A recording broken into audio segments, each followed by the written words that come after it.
Hey guys, Ramon with you here from OSA Tennis 360, and I've got something you're absolutely going to love today as we look at how to master the backhand slice. Now, I love this shot because it's such a versatile weapon. You can use it to attack your opponent if he doesn't like the low ball. You can use it in transition if you want to sneak into the net and set up a difficult passing shot. And you can definitely use it in defense if you want to work your way back into a point. So get comfortable and watch this progression that you can easily practice to master the backhand slice. Let's get started. Here's a great warm-up exercise. Grab your racket with a continental grip and take her for a spin. Since we're working backhands today, if you're a righty, you want to slide the racket from left to right underneath the ball. If you're a lefty, you would just go right to left.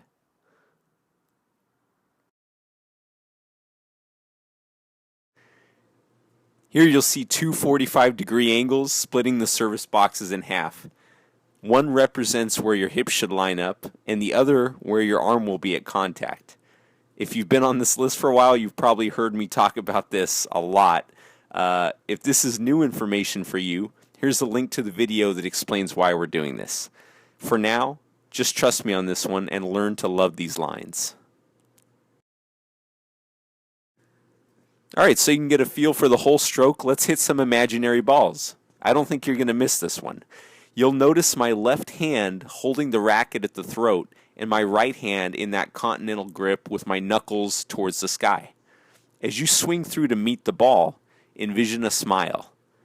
Notice how the racket goes from high to low to high again. This is going to easily produce a deep penetrating slice. So here are a couple problems a lot of people have on this shot. And the first is they try and carve the ball like a turkey. You see their wrist starts getting fancy and you can see the angle of the racket is kind of all over the place. This is good for a drop shot, but terrible for a slice. Alright, probably the more common problem is the racket face is simply too open at contact. As you'll see, it looks like I could serve a pizza on my racket face here. And the result is going to be a lot of high fly balls to left field and a lot of overhead opportunities for your opponent and probably a lot of bruises for your doubles partner.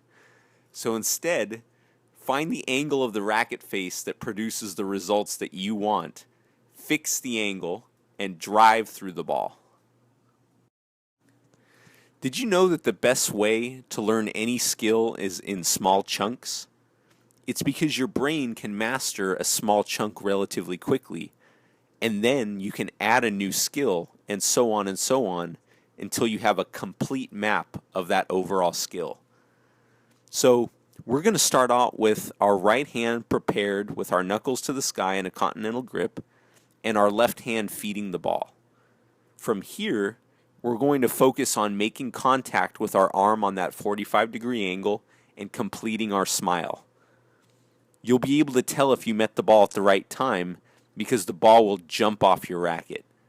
If it feels weak, your arm is most likely reaching past the 45-degree angle, or you just hit the ball off the frame.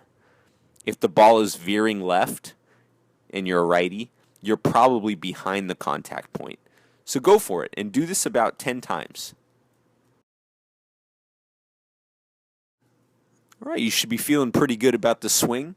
So now we're going to add a turn because theoretically the ball could be coming to either side, so we want to be neutral. Start in a good ready position, knees bent, racket in front of you, and as you pitch the ball towards your backhand side, start to slowly turn and prepare your racket. As you're preparing your racket, you'll kind of adjust your feet as you need to, and then go ahead and execute the stroke.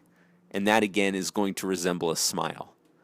So just think of the next person you're going to beat with this shot, and that should really help you do this.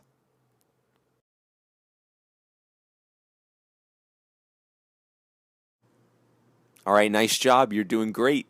There's a couple more things we could talk about in the progression. We could talk about a live feed where you have a friend hit you some balls, putting it into a match. We could continue that. But for now, let's just add a little bit of footwork. And we're going to cover specifics of footwork in a future video. But for now, just pitch the ball wide so you have to move to it. Prepare your stroke as you're moving.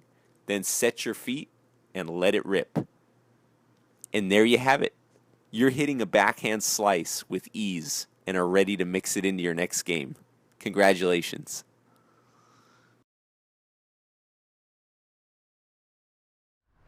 Thanks so much for watching this video, guys. I hope you enjoyed it, and I hope you have a blueprint now for how to master the backhand slice. Do me a favor, if you like this video, please click like and leave me a comment below to let me know how it's working for you. And if you'd like more videos like this, click on the link in the description below to go to my website and sign up for my newsletter. Thanks again.